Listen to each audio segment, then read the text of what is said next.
O céu sobre Mênfis parecia ter sido riscado pela própria fúria dos deuses.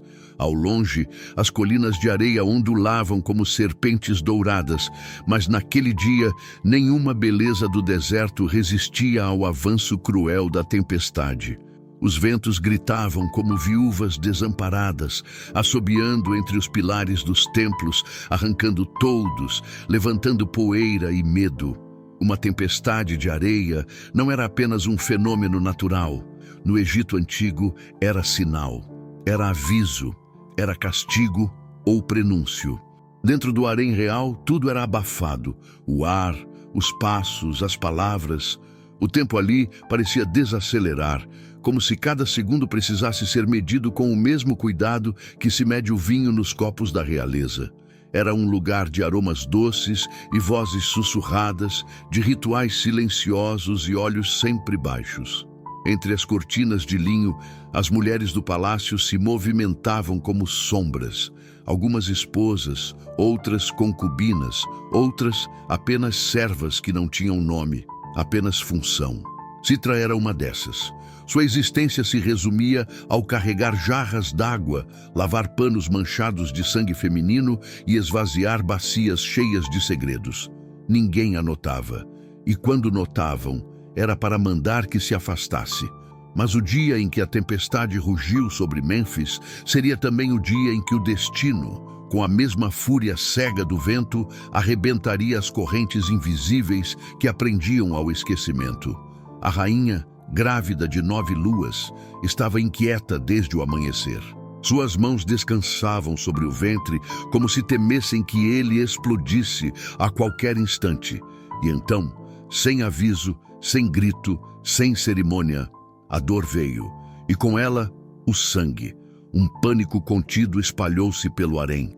As mulheres corriam de um lado para o outro, mas sabiam que os médicos do palácio estavam do outro lado das muralhas, impedidos de entrar pela fúria da areia. Nenhuma parteira havia sido autorizada a dormir no palácio naquela noite, pois os presságios diziam que o nascimento viria na próxima lua cheia. Erraram. Ou os deuses quiseram diferente. O harém se transformou num formigueiro em desordem. As concubinas mais jovens choravam, as mais velhas tremiam em preces. As criadas se ajoelhavam, tentando conter o sangue com panos e mãos, mas era inútil. A rainha gritava, não de medo, mas de dor ancestral, aquela que vem do fundo do ventre e arranha a alma. Citra, a escrava da água, estava no canto, observando em silêncio. O cântaro, ainda em suas mãos, tinha olhos grandes e negros, e neles havia algo que poucas ali tinham: foco.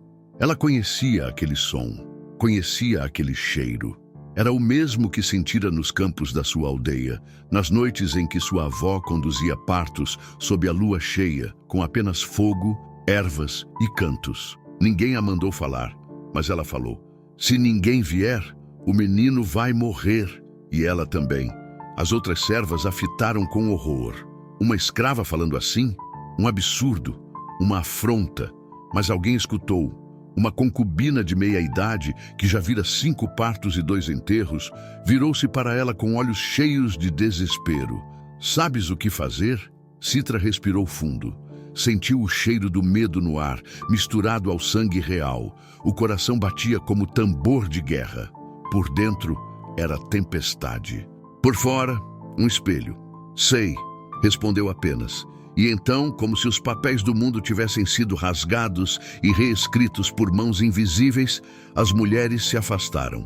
Citra avançou, pousou o cântaro no chão, arregaçou as mangas, mandou trazer panos limpos, brasas, água quente, mandou calar os gritos, abrir janelas, acender todas as lâmpadas a óleo, e ninguém ousou desobedecer. Era como se por um momento a linhagem, o sangue, os títulos, tudo tivesse se esvaído e restasse apenas uma mulher tentando salvar outra mulher. Um ventre tentando abrir-se para o mundo. E mãos humildes, acostumadas à sujeira, agora assumindo o comando da vida. O vento ainda rugia do lado de fora, engolindo palmeiras, sacudindo as bandeiras do palácio. Mas lá dentro havia uma nova força soprando, a de uma mulher comum ousando tocar o destino. Citra se ajoelhou ao lado da rainha, segurou sua mão fria e disse com voz baixa, mas firme: "Eu vou te ajudar a trazer esse filho ao mundo, mas preciso que você confie em mim." A rainha, entre gemidos e contrações, fitou os olhos da escrava. Havia algo ali que ela não via nem nos olhos das damas da corte, nem nos rostos adornados dos médicos reais. Algo cru, algo verdadeiro, algo ancestral. Ela não respondeu com palavras. Apenas apertou a mão de Citra com força. E isso bastou. Citra começou. Repetia para si mesma os gestos ensinados pela avó, como posicionar os panos, como massagear a parte inferior do ventre, como ouvir o ritmo da respiração da parturiente. Mas ali, tudo era diferente. Era uma rainha, era um palácio, era o herdeiro do trono do Egito, e era ela, uma escrava. Não havia margem para erro. Uma das servas se aproximou, trêmula, segurando um frasco de óleo de lótus. "És mesmo capaz de fazer isso? De trazer a luz? Sozinha?" Citra não respondeu com palavras. Pousou a mão sobre o ventre da rainha e fechou os olhos. Dentro dela, uma frase ecoou como trovão silencioso. "O ventre da mulher é um templo. Se entrares com medo, ele te expulsa." A frase da avó, a voz da avó, a memória viva. Citra abriu os olhos. Começou. E no mesmo instante, um grito mais profundo cortou o ar. O parto havia entrado na fase final, mas o pior ainda estava por vir. O tempo não existia mais. Dentro do harém abafado, onde o ar cheirava a óleo de mirra, sangue e tensão, Citra movia-se com precisão. Cada gesto era uma repetição ancestral, como se as sombras de milhares de parteiras que a precederam estivessem sussurrando em seu ouvido. O suor escorria por suas têmporas, a areia soprada pela tempestade raspava nas janelas como unhas em pedra. Mas ela não podia vacilar. O destino de 2 vidas, e talvez do reino inteiro, estava agora entre suas mãos firmes. A rainha arquejava como um animal ferido. Sua respiração estava descompassada, o rosto empapado, suas unhas cravadas no lençol de linho, agora manchado de vermelho escuro. As outras servas ajoelhavam, murmurando preces a Ísis, a senhora da maternidade, enquanto olhavam para Citra com uma mistura de desconfiança e esperança. "Ela não é ninguém", murmuravam algumas. "Mas os deuses escolheram a ninguém, porque todos os outros fugiram." Citra, agachada entre as pernas da rainha, sentia o chão sob os joelhos pulsar como um tambor. Cada contração era uma onda de poder brutal, atravessando o corpo da mulher real e sacudindo a própria estrutura do harém. Ela precisava que a rainha respirasse de forma ritmada, que entregasse seu corpo ao processo, que não resistisse ao fluxo da dor. Mas como exigir isso de alguém criado entre almofadas, não entre cabras e pedras? Então Citra recorreu ao que conhecia. Cantou, baixo, rouco, um canto gutural que sua avó entoava sempre que a vida estava prestes a explodir de dentro de alguém. Uma melodia que falava da fertilidade da terra, do sangue que rega os campos, da lua que guarda os segredos das mulheres. A canção era antiga como o rio Nilo, e ao ouvi-la, a rainha pareceu respirar diferente. "Isso", sussurrou Citra, "deixe que o corpo dance com a dor." Ela observava os sinais, o inchaço, a pressão, a dilatação, os ensinamentos da avó, transmitidos com cascas de tamareira, rezas e ervas esmagadas, agora se revelavam como um mapa secreto diante de seus olhos. Era como se cada passo daquele parto já estivesse escrito na carne, apenas esperando ser lido. Mas havia algo errado. O tempo passava e a criança ainda não vinha. Citra encostou a orelha na barriga da rainha. Ouvia o coração. Sim, fraco, mas presente. Um tambor pequeno, lutando por existir. Mas a posição não estava certa. A pressão era desigual. O corpo da rainha tremia de exaustão. E então, Num instante de horror, ela parou de gritar. Silêncio. O silêncio mais mortal que pode existir num parto. Citra inclinou-se, puxou os panos, verificou. O bebê estava tentando sair de lado. Um ombro primeiro. Isso podia matar os dois. Na aldeia, quando isso acontecia, a avó dizia: agora a lâmina do destino dança. Ou cortamos o medo ou ele nos corta. Ela sabia o que fazer, mas teria que ousar. Preciso que virem a rainha, disse, firme. As outras servas hesitaram. Uma delas recuou. Ela vai morrer se fizermos isso. E se não fizermos, já está morta. O argumento venceu. Com cuidado, força e fé, duas mulheres giraram o corpo da rainha de lado, conforme instrução de Citra. Era uma manobra rústica, arriscada, mas na aldeia salvara vidas. Ela pressionou o abdômen inferior com uma faixa de pano apertado. Rezou, cantou mais alto. A tempestade lá fora rugia em uníssono, como se testasse a audácia da escrava que ousava desafiar o destino. Minutos depois, finalmente, o corpo da rainha reagiu. "Ele vem!" exclamou Citra. As servas se aproximaram, como que atraídas por uma força invisível. Viram, entre as pernas da rainha, o topo de uma cabeça ensanguentada surgir. Um fio de vida tentando se rasgar para o mundo. Um choro abafado se preparando para explodir. Mas ainda não era o fim. O cordão umbilical estava enrolado no pescoço da criança. Citra sentiu o mundo encolher. Era uma armadilha final. O último teste. "Tirem todos daqui", ordenou. Agora, as mulheres se afastaram. Ela ficou sozinha com o corpo de uma rainha sem forças e um bebê com o fôlego preso pela própria origem. Com dedos delicados, mas decididos, ela tocou o cordão, tentou girar, afrouxar. Cada segundo era uma moeda lançada contra a morte.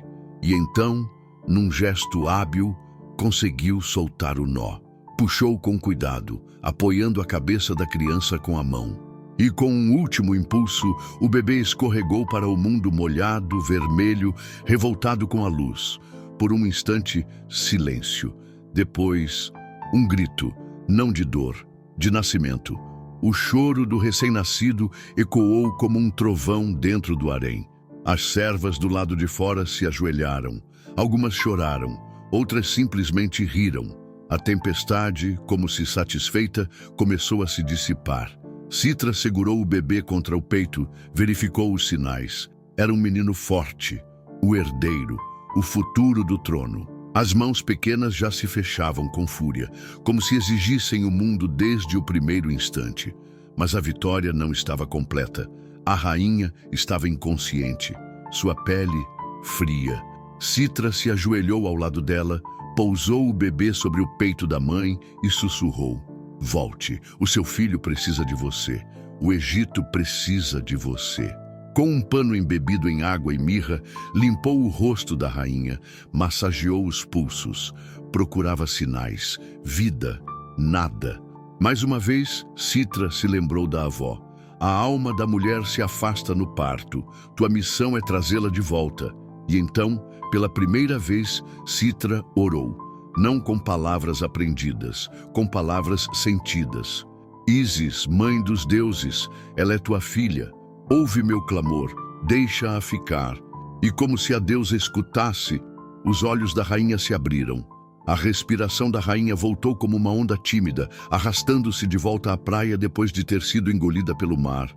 Seus olhos, ainda enevoados, procuraram instintivamente o bebê. Ao ver o pequeno corpo enrugado em seus braços, um som fraco escapou de seus lábios. Não era uma palavra, era uma oração sem forma. Um milagre em sílaba quebrada. Citra recuou devagar, sentindo o próprio coração tremer de cansaço. O suor escorria por sua testa. O sangue alheio colava-se à sua pele como tinta sagrada. Estava exausta, mas não havia tempo para descanso. Ainda não. As servas que antes a desprezavam, agora se aproximavam em silêncio, olhando para ela como se estivessem diante de algo que não conseguiam nomear. Não era apenas gratidão, nem surpresa. Era temor. Citra, a lavadora de panos, a carregadora de jarras, havia se tornado, em poucas horas, a senhora do nascimento, a condutora da vida, a que enfrentou a morte com as mãos nuas e saiu viva. Uma das mulheres, que antes cuspia no chão onde Citra passava, caiu de joelhos diante dela. Não disse nada, apenas chorou. Citra queria consolá-la, mas algo mais urgente chamou sua atenção. O chão do harém, feito de mármore e alabastro, estava coberto por panos ensanguentados. Havia água derramada misturada a mirra, perfume, saliva, lágrimas. O local onde antes se reuniam risos contidos, conversas fúteis e pequenos luxos, agora parecia um campo de batalha. E Citra estava no centro, como uma guerreira que havia vencido sem arma, mas com coragem. Do lado de fora, a tempestade parecia ceder pouco a pouco. A luz dourada começava a filtrar-se por entre as frestas da madeira e pelas cortinas, revelando o rastro da destruição. Pilares arranhados, plantas viradas, objetos quebrados. Mas ali dentro havia um novo universo. Um menino nascera. E com ele, algo mais tinha nascido também. Um novo papel para Citra. Como sabias o que fazer? Perguntou uma concubina, a voz embargada. Citra demorou a responder. Caminhou até uma bacia de bronze, lavou as mãos com lentidão, como quem se despede de uma vida anterior. Minha avó era parteira. Em nossa aldeia dizíamos que toda mulher traz em si o mapa do nascimento. Algumas esquecem, outras, como minha avó, lembram. A concubina se aproximou mais. E tu? Eu só fechei os olhos e escutei. Citra respondeu, enxugando as mãos com um pano seco. A memória não está na mente, está no corpo. E o corpo lembra, se a gente não atrapalhar. No canto do aposento, a rainha segurava o bebê com mais firmeza agora. Seus olhos estavam abertos, atentos, e repousavam sobre Citra. O silêncio entre as duas era cheio de significados não ditos. A distância de castas, de tronos, de títulos por um instante evaporava. Ali eram apenas duas mulheres marcadas pela mesma dor, unidas pelo mesmo sangue. A única diferença é que uma havia dado à luz e a outra havia sido a ponte entre mundos. Mas o silêncio durou pouco. Passos fortes ecoaram no corredor do harém. As portas foram abertas com brutalidade. Guardas entraram. Atrás deles, os médicos reais, vestidos com túnicas bordadas, colares de hieróglifos sagrados e olhares arrogantes. Haviam finalmente conseguido passar pela tempestade, mas estavam tarde demais. Eles olharam ao redor com assombro. O bebê já nascido, a rainha viva, as servas ajoelhadas. E no centro, uma escrava coberta de sangue, sem qualquer insígnia, sem amuletos sagrados, sem permissão para estar ali. Quem ousou tocá-la? Gritou um dos médicos com a voz embebida de escândalo. Quem tocou no corpo sagrado da esposa do faraó? O medo retornou como uma faca ao ar. As servas se entreolharam. O pânico engasgava a garganta de cada uma. Denunciar, silenciar, fugir? Mas a rainha falou, com voz ainda fraca, mas nítida como a luz do sol.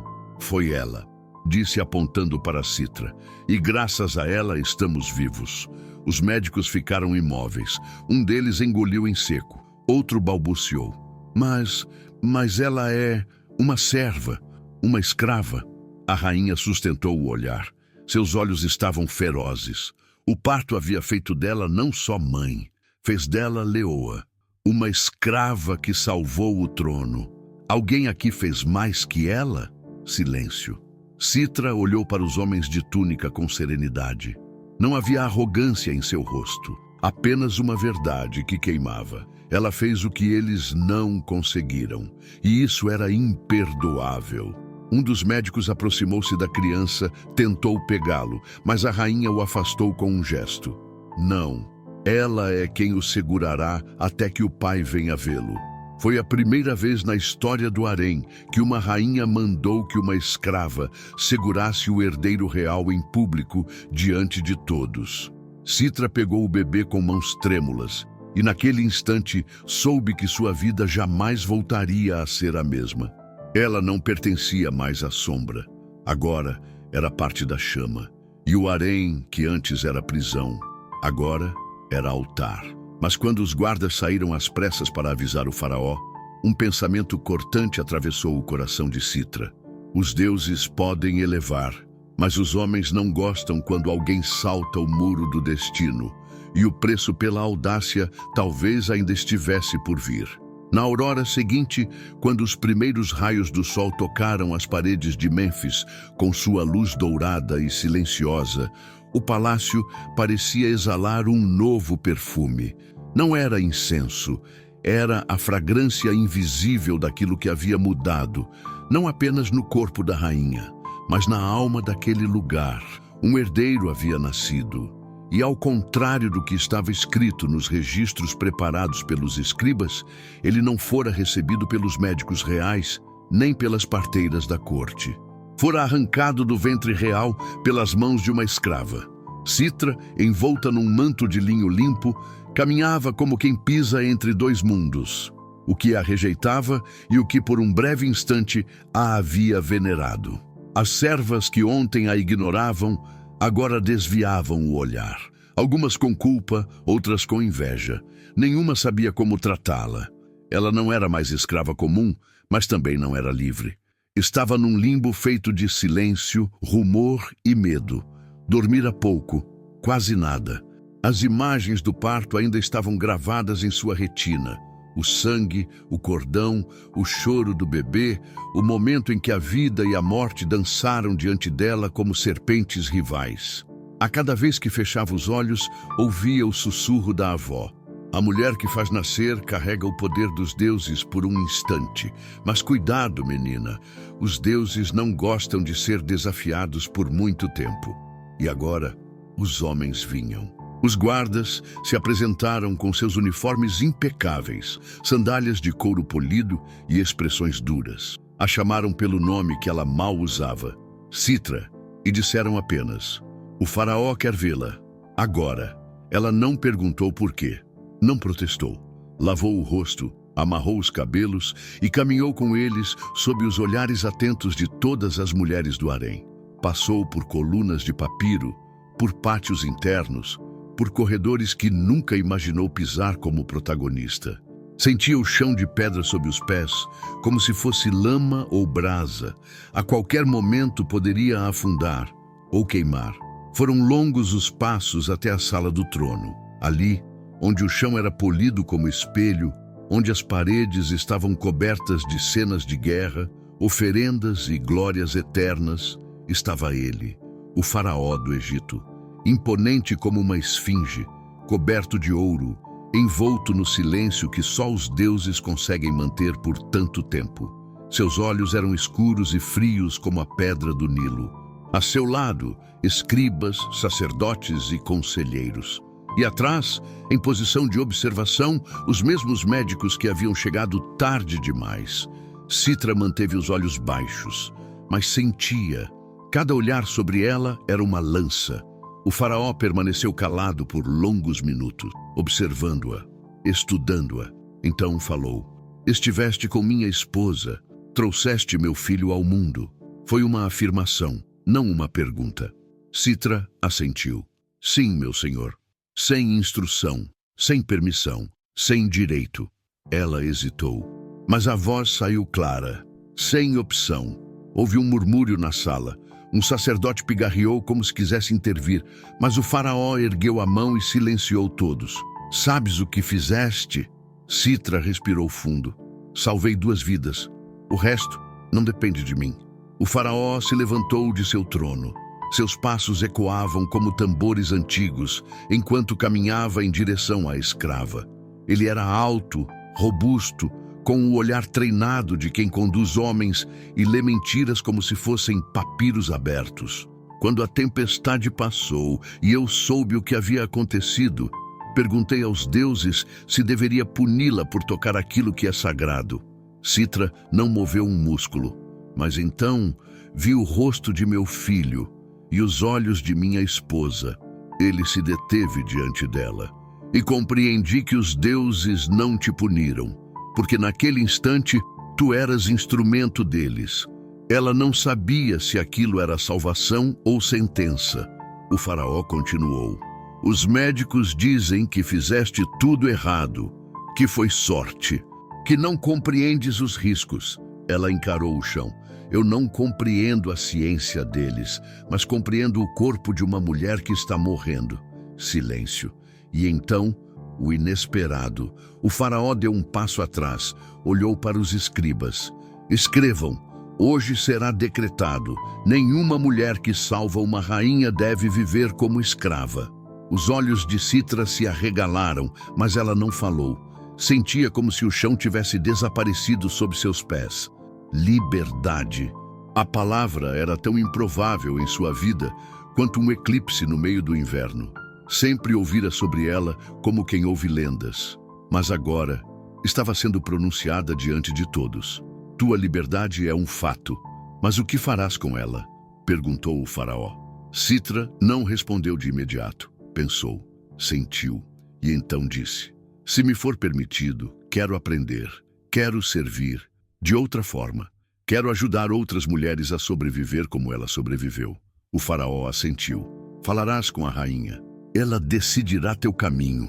Fez uma pausa e acrescentou com firmeza: mas saibam todos aqui, aquele que se ergue no dia da necessidade, mesmo que nasça escravo, carrega dentro de si o selo da realeza. Citra foi conduzida de volta. O ar estava diferente, mais leve e mais denso. A liberdade vinha com um preço invisível, a expectativa. Mas ela sabia uma coisa: não pertencia mais ao mundo de onde viera. Tampouco pertencia ainda ao mundo que a acolhia agora. Estava entre dois mundos e teria que construir um terceiro com as próprias mãos. O sol já havia atravessado metade do céu quando Citra foi conduzida de volta ao harém, não mais pelos caminhos escondidos dos servos, mas pelos corredores centrais, onde as colunas exibiam pinturas de faraós vitoriosos, onde o chão de pedra refletia o dourado do dia. E ali, pela primeira vez, ela caminhava sem carregar nada, nem água, nem panos, nem ordens de outras mulheres. Levava apenas a si mesma, o que até ontem não era quase nada. Hoje, porém, pesava como ouro. No harém, o clima havia mudado como depois de um raio.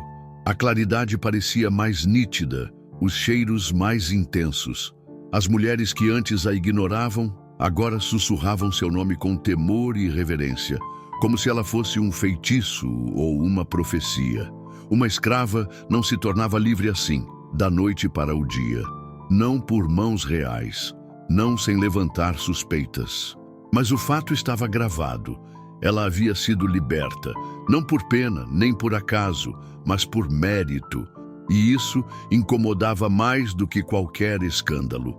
Citra foi levada até os aposentos da rainha, um ambiente amplo, envolto em véus e sombras perfumadas, onde a luz entrava suavemente como se temesse incomodar.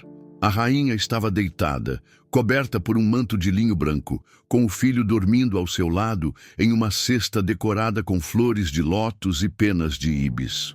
O som do bebê respirando era como música.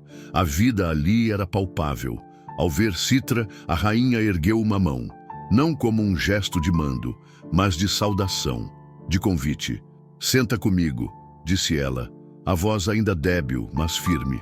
Quero te ver de perto, sem gritos, sem dor, sem medo. Citra aproximou-se com cuidado, sentando-se no chão, como aprendera. A rainha, porém, indicou uma almofada. Um lugar de iguais. O que você fez? Começou a rainha com os olhos fixos nela. Ninguém faria por mim se estivesse no seu lugar, nem mesmo algumas que me chamam de irmã. Citra baixou os olhos. Eu fiz o que precisava ser feito. Não. A rainha tocou levemente sua mão. Você fez o impossível. Você me trouxe de volta da morte e trouxe meu filho ao mundo com coragem. Isso tem um nome. Citra esperou. A palavra não veio. A rainha sorriu. Ainda não sei qual nome dar, mas sei que você não pode voltar para onde estava, nem apenas andar ao meu lado. Você precisa encontrar o seu caminho. Eu não sei onde é, Citra confessou. Não tenho casa, não tenho família. A rainha olhou para o bebê. Ele também não tinha. Agora tem. E você tem a mim, se quiser. Citra sentiu um nó na garganta. Nunca ouvira aquelas palavras de uma voz tão alta. Pertencer, ser aceita. Não por obediência, mas por escolha. O faraó sugeriu que você fosse instruída, que aprendesse, que fosse treinada como parteira real. Eu aceito, respondeu Citra antes mesmo de refletir. Quero ajudar outras, quero impedir que sofram como vi a senhora sofrer. A rainha assentiu. Então você será farol, porque é isso que você é. No meio da tempestade, foi a única que manteve acesa a luz. O silêncio se alongou. Do lado de fora, o som do vento havia cessado por completo. As palmeiras não se agitavam mais. Os deuses haviam encerrado sua fúria. Quero te mostrar algo, disse a rainha, apontando para um baú de ébano. Ali dentro está o colar que minha mãe me deu quando me tornei mulher. É passado de geração em geração. Quero que fique com você. Citra recuou, espantada. Senhora, eu não posso aceitar. Pode e deve, porque esse colar não é símbolo de realeza. É símbolo de renascimento. A relíquia era feita de contas de cornalina e turquesa, com um escaravelho entalhado no centro, símbolo da renovação, da vida que se repete. Das mulheres que, mesmo esmagadas, se levantam como o sol. Citra segurou o colar com mãos trêmulas e ali, diante da rainha e do herdeiro do Egito, sentiu algo dentro de si mudar de forma. Deixava de ser apenas Citra, filha da escrava Nebet, neta da parteira Anem. Tornava-se outra, tornava-se ponte entre mundos. À tarde, foi levada até os aposentos das sacerdotisas de Ísis. Mulheres respeitadas, estudiosas, guardiãs do conhecimento do corpo, do parto, dos rituais da fertilidade. Lá conheceu Tamerit, uma mulher de cabelos brancos e olhos como brasas, que a recebeu com um sorriso seco. Então, tu és a que nasceu com mãos de milagre. Eu só... Citra hesitou. Escutei o que minha avó dizia. Tamerit riu com leveza. Então, tua avó era uma das nossas, mesmo sem templo. Bem-vinda, filha das sombras. Agora vais aprender a transformar sombra em luz. Naquela noite, Citra dormiu pela primeira vez num leito só seu, com roupas limpas, corpo lavado e o colar de escaravelho preso ao pescoço. No teto, via as estrelas pela fresta da janela, como olhos piscando entre véus celestes. Ela ainda não sabia o que o amanhã traria, mas sabia uma coisa com a clareza de quem já viu a morte e voltou. Quando a tempestade vem, o mundo procura um farol, e naquele dia, ela fora esse farol. E talvez fosse o destino que a tempestade tivesse vindo só para revelar que dentro dela sempre houve luz. O tempo no palácio era estranho. Havia dias que pareciam anos e noites que evaporavam como orvalho sob o sol. Para Citra, a passagem dos dias não se media mais pelo cântaro de água nos ombros ou pela repetição de ordens. Agora era contada por aprendizados, por gestos observados, por vidas nascendo, algumas de ventre, outras de escolha. Sob o olhar severo de Tamerit, Citra começou seu novo caminho. Lia os papiros das curandeiras, observava plantas sendo moídas, ungüentos sendo preparados, preces sendo murmuradas a cada sopro. Descobriu que o parto não era apenas dor e sangue, mas também ritual. Cada nascimento era uma repetição do mito original.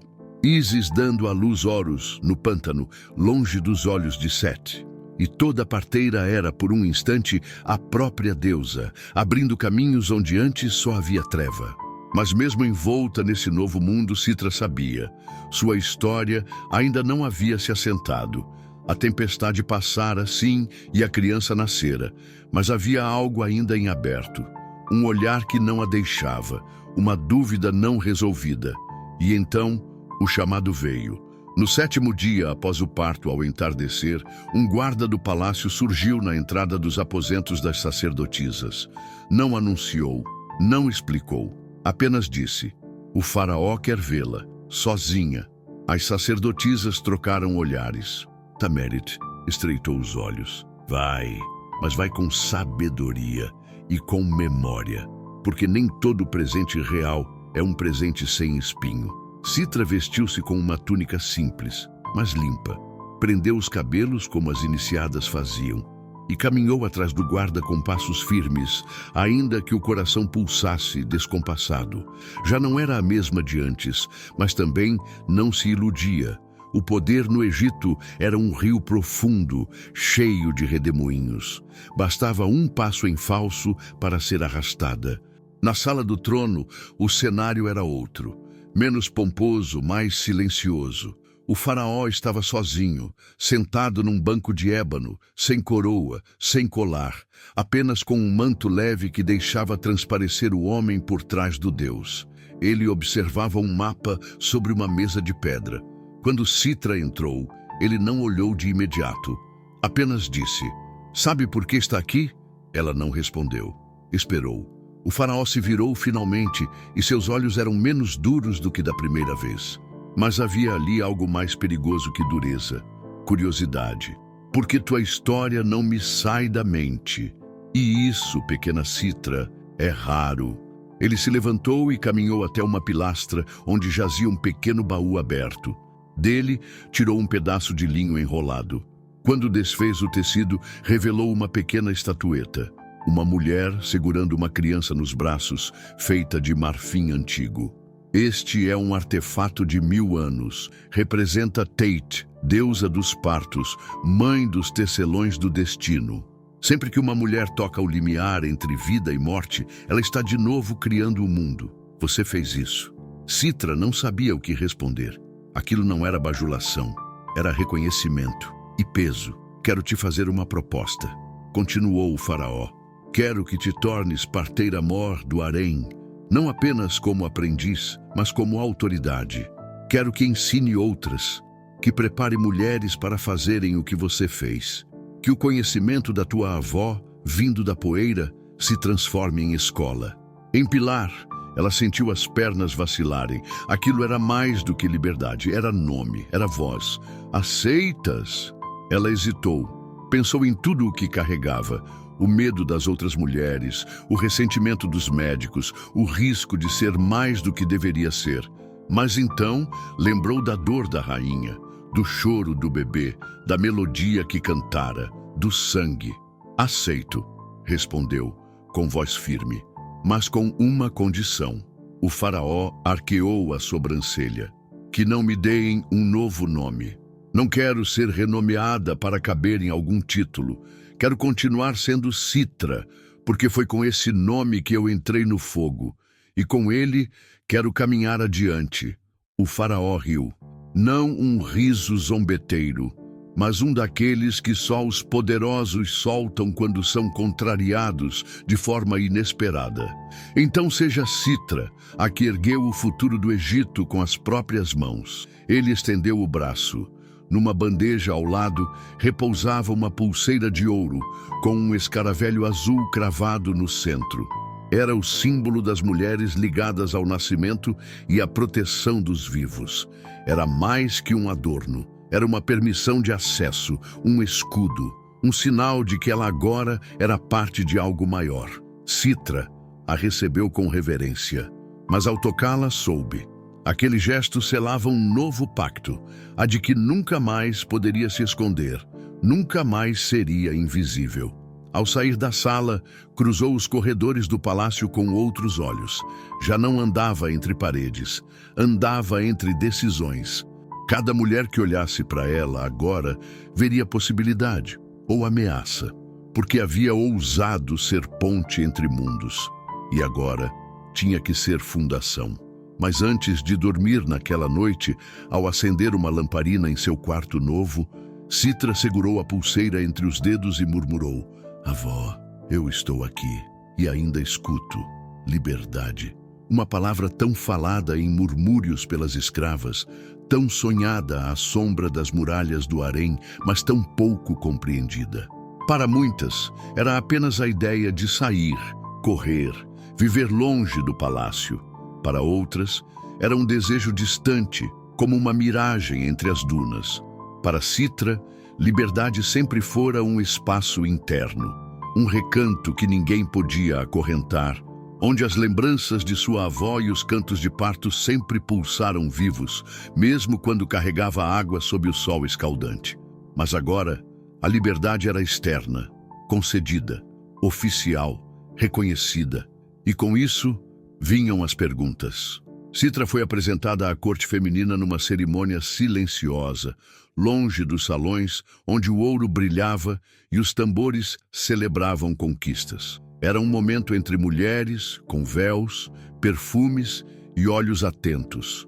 A pulseira que recebeu das mãos do faraó agora brilhava em seu pulso como um sol contido, e todos sabiam o que ela significava.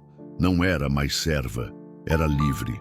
Mais ainda, era alguém com função, com título, com história. Mas o silêncio a seguia, um tipo diferente, carregado de algo invisível.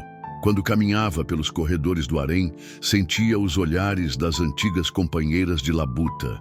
Não eram só inveja, era luto. Elas tinham perdido uma das suas. Uma que lavava os mesmos panos, que dividia o mesmo prato, que conhecia o mesmo medo de não ser vista. Agora, ela andava com a cabeça erguida e era chamada de Dama Citra pelos sacerdotes. Mesmo que não usasse colares de esmeralda ou maquiagem de nobre, ela carregava algo mais pesado, o símbolo da exceção.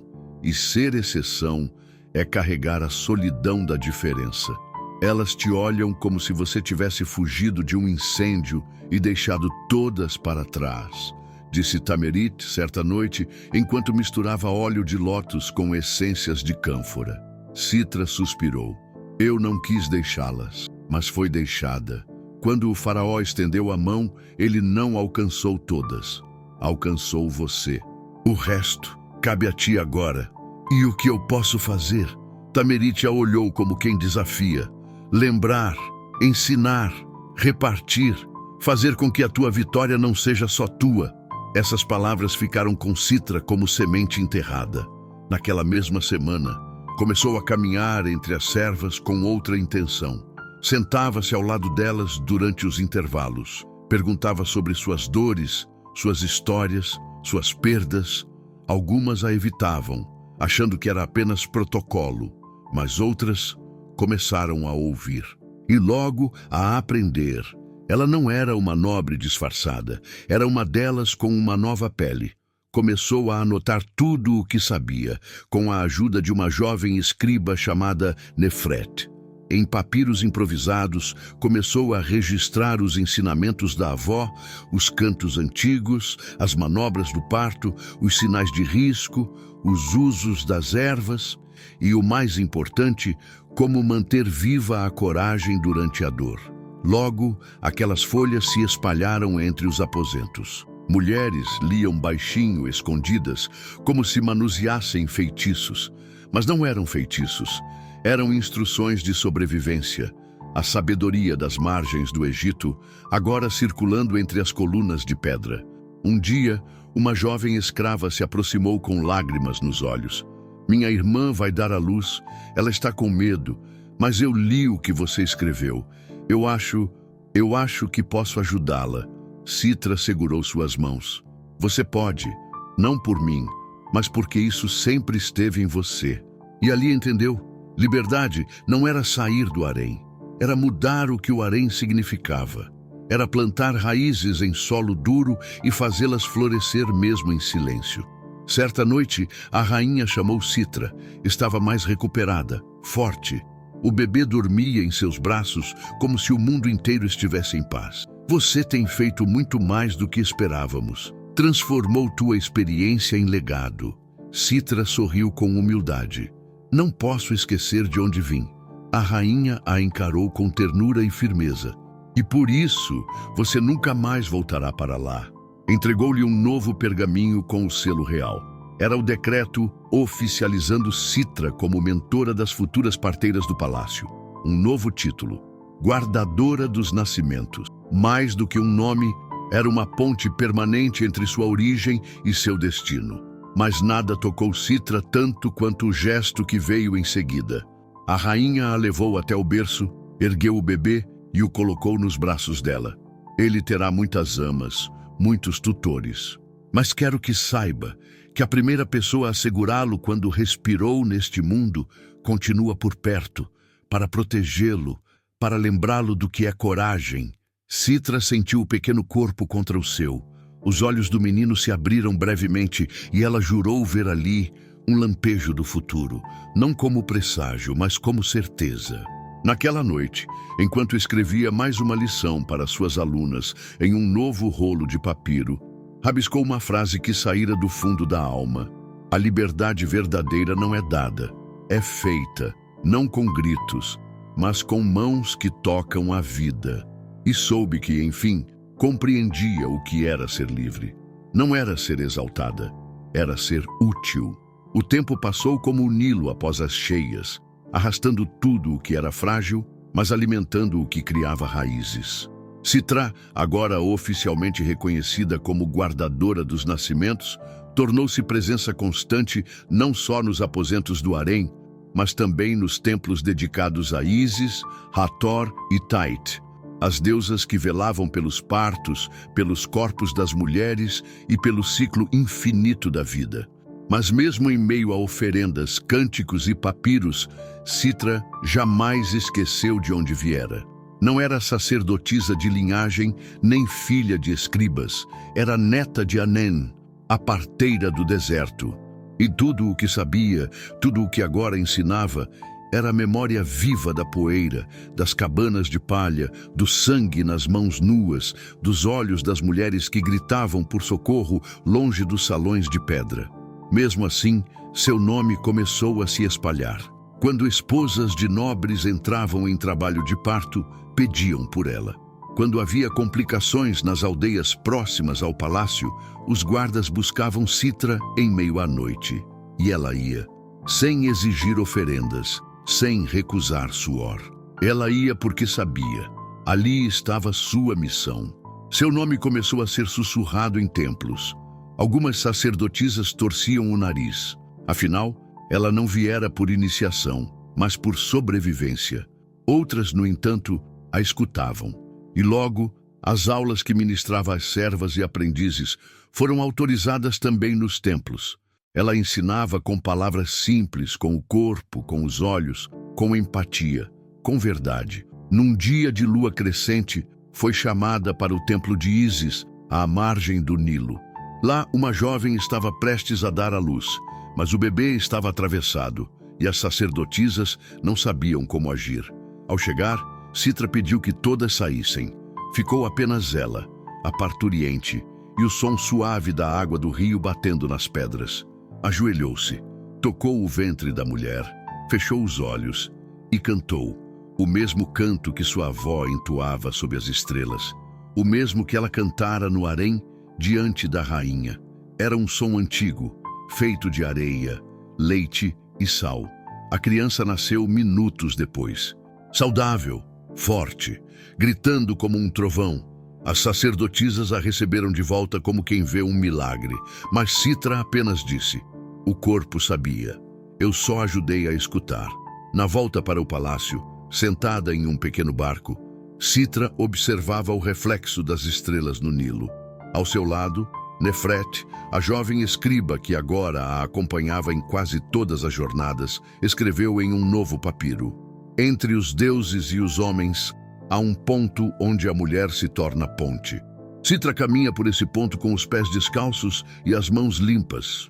Não escreva isso, disse Citra, quase envergonhada. Mas é verdade. Não sou ponte, ainda sou areia. Nefret sorriu. A areia sustenta os templos, Citra. Nunca se esqueça. A frase ficou gravada, assim como o olhar das mulheres, que agora a tratavam com reverência, mas também com temor, porque havia algo em Citra que ultrapassava o comum. Não era só o que ela sabia, era o que ela provocava: mudança. E mudança sempre assusta. Foi por isso que surgiram os rumores. Certa manhã, uma serva trouxe a notícia. Um grupo de médicos da corte queria que Citra fosse removida de sua posição. Diziam que ela não possuía estudo formal, que sua autoridade era fruto de superstição, que não respeitava os ritos tradicionais. Um deles chegou a dizer: ela confunde o poder com o instinto, mas o instinto é coisa de animais. Citra ouviu tudo em silêncio. Não respondeu. Não procurou os acusadores. Foi até o templo de Hathor e pediu para observar um parto complicado, conduzido por um dos médicos que a criticava. Assistiu com respeito, anotou com atenção. No final, elogiou-o diante de todos.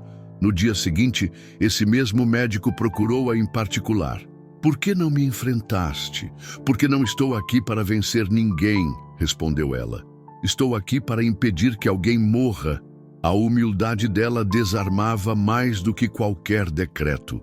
No entanto, Citra carregava um fardo crescente: a fama, a expectativa, a constante sensação de que não podia falhar. Cada parto era agora mais que um nascimento. Era uma prova de que sua existência como mulher livre e líder era legítima. E isso era exaustivo. Certa noite, exausta após assistir ao nascimento de gêmeos, sentou-se diante de um pequeno altar de barro que havia feito em seu quarto. Nele colocara uma pequena pedra da aldeia onde nasceu, um cordão da avó e um pedaço de pano do harém. Era seu templo pessoal. Ali, sussurrou: eu continuo escutando a avó, mas às vezes o peso é grande, sou só uma mulher. E então, como uma lembrança, veio a resposta: é por ser só uma mulher que és tantas. Essa frase ficou com ela como um selo no peito, porque entre os deuses e os homens, Citra era agora símbolo. Mas dentro de si, continuava sendo a mesma que lavava panos, carregava água e sonhava com o impossível. Apenas agora, o impossível era real. A fama de Citra atravessava agora os muros do palácio como perfume carregado pelo vento. Seu nome era sussurrado em mercados, recitado por aprendizes, desenhado com reverência nos papiros dos templos. Ela havia deixado de ser exceção, tornara-se precedente, referência, pilar. Mas com cada mulher que tocava, com cada nova vida que ajudava a trazer ao mundo, uma parte de si se perguntava quando o destino, com sua velha mania de cobrar caro pelos favores, viria exigir o pagamento final. Ele viria com o som de passos conhecidos, numa tarde abafada, quando o verão parecia ter esquecido de partir. A rainha, que Citra ajudara a salvar anos antes, agora se aproximava da velhice com a dignidade das esfinges. Mas, contra o tempo, nem o ouro nem a fé podiam resistir.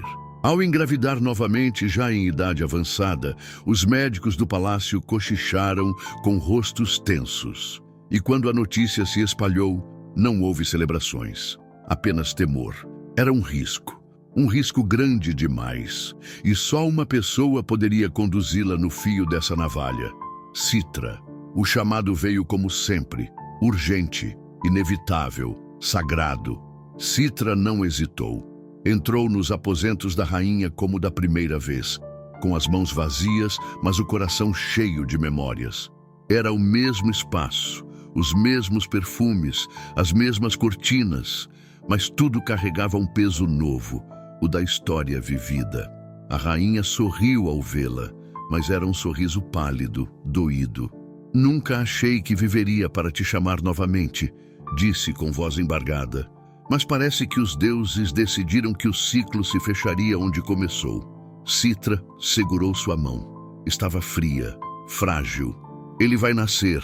Vamos trazê-lo, juntas. Mas desta vez, o corpo não cooperava. As contrações eram irregulares. O colo não dilatava. A rainha tremia, suava, gemia como se cada fibra de seu corpo lutasse contra o próprio tempo. Os médicos espreitavam do lado de fora, impotentes, medrosos. Alguns queriam intervir, mas sabiam. Ali era o domínio de Citra. Horas passaram. O sol se foi.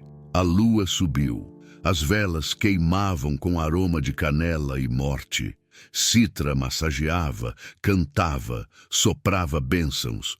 Usava tudo o que sabia. Mas o bebê não descia. E então, Numa pausa entre duas dores, a rainha agarrou o braço de Citra com força inesperada. Se eu não sobreviver, sussurrou, diga a ele que fui feliz, que o esperei, que lutei para vê-lo. Citra sentiu a garganta fechar, mas não permitiu que as lágrimas viessem. Você vai viver, vai segurá-lo nos braços, vai cantar para ele como toda mãe merece. Mas dentro dela, sabia que havia um momento em que as mãos humanas já não bastam, quando só os deuses podem decidir. E ainda assim, tentou. Com as mãos firmes da menina que um dia lavava panos, Citra realizou uma manobra delicada, quase impossível. Colocou a rainha numa posição antiga, ancestral, aprendida com sua avó. Uma posição usada pelas mulheres do povo, desprezada pelos nobres. E pela primeira vez, naquele parto silencioso e mortal, o bebê respondeu. Ele veio, com lentidão, com dor, com coragem. E quando finalmente saiu, o mundo pareceu parar. Era um menino, sangrado, roxo, mas vivo. Citra o ergueu e limpou o rosto. Soprou em sua boca, esfregou os pés com óleo quente, e quando o choro veio, estridente e firme, o mundo respirou de novo. Ela o colocou nos braços da rainha, mas os olhos da mulher estavam fechados. Citra sentiu o chão sumir. Senhora, chamou. Senhora, está feito. Ele chegou. Olhe para ele. Nada. Citra segurou seu rosto com ambas as mãos. Não agora. Não assim. Depois de tudo, e pela primeira vez em muitos anos, chorou. Chorou como filha, como irmã, como parteira, como mulher. Mas então sentiu um movimento. Os dedos da rainha se fecharam em torno do tecido do manto de Citra, lentamente, como quem agarra o último fiapo da vida. E os olhos abriram-se. Ele é lindo. Foi só isso. Mas bastou. Aquela noite ficou gravada em todos os cantos do palácio. Houve silêncio absoluto. Nenhuma serva ousou cantar. Nenhum escriba anotou outra coisa que não aquele evento. Citra permaneceu ao lado da rainha até o amanhecer. Cuidou dela como se fosse irmã, filha, mãe. E ao primeiro canto dos pássaros, quando o Nilo começava a refletir a luz do novo dia, a rainha segurou a mão de Citra e disse, agora, sim, estou completa. Citra respondeu apenas com um beijo em sua testa. E pela primeira vez, permitiu-se sentir o peso daquilo que carregava. Porque naquele parto, ela não apenas trouxera um novo herdeiro. Ela tinha sido chamada de volta ao lugar onde tudo começara, para fechar o ciclo com dignidade, dor e amor. E sabia, com clareza insuportável, que aquele era seu último parto. O sol nascia com lentidão sobre Mênfis, dourando as paredes dos templos e despertando os pássaros, como se os próprios deuses sussurrassem que aquele seria um dia digno de ser lembrado. Mas para Citra, o tempo parecia ter parado. No silêncio dos aposentos da rainha, onde ainda pairava o cheiro de sangue, leite e mirra, ela permanecia sentada, imóvel, como uma estátua viva. Em seu colo, o recém-nascido dormia. Ao lado, a rainha repousava, respirando com esforço, mas viva, como uma flor que se recusa a murchar. O palácio ainda não sabia, o povo ainda dormia. Mas Citra já sentia, uma era se encerrava. E quando a manhã finalmente se espalhou pelo reino, trazendo os passos dos sacerdotes, os rumores das concubinas e os olhos atentos dos médicos, a história já havia se consolidado. O povo soube, o faraó soube, o Egito soube. A mesma mulher que anos atrás salvara a rainha do abismo agora, novamente desafiara os deuses e vencera. No grande salão do palácio, decorado com flores frescas e incenso sagrado, o faraó ordenou uma cerimônia. Não uma festividade para o nascimento do novo príncipe, isso viria depois. Ele queria algo diferente, algo definitivo. Mandou que entalhassem uma nova cena nas paredes do templo de Ísis, ao lado das imagens dos deuses e das rainhas. Um feito inédito. Ali, diante de escribas, escultores e sacerdotes, descreveu a cena. uma mulher simples, de cabelos trançados, segurando um bebê recém-nascido, enquanto outra mulher repousava em um leito ao fundo. A mulher central não usava coroa. Não usava joias, mas suas mãos estavam erguidas como se carregassem o próprio céu. Que escrevam: aquela que fez nascer reis, mesmo sem coroa, disse o faraó com voz solene. Os sacerdotes hesitaram. Era uma afronta à tradição esculpir o rosto de uma mulher que não era da nobreza nem de sangue real. Mas o faraó repetiu, agora com o peso da autoridade divina. O nome dela é Citra, e o tempo cuidará de eternizá-la. Citra não quis assistir à cerimônia. Ficou na margem do Nilo, sentada numa pedra, os pés mergulhados na água fresca. Em suas mãos, o colar da avó, a pulseira do faraó, e entre os dedos, uma pequena folha de papiro onde escrevera algo na noite anterior, antes do parto. Se eu partir amanhã, saberei que minha existência fez diferença, e isso é mais do que qualquer título. Nefret a encontrou ali. Você se tornou lenda, Citra. Ela sorriu. Não, lenda é o que criam. Eu só vivi o que era preciso viver. Nefret entregou-lhe um novo papiro. Escrevi isso em seu nome. Está sendo copiado no templo.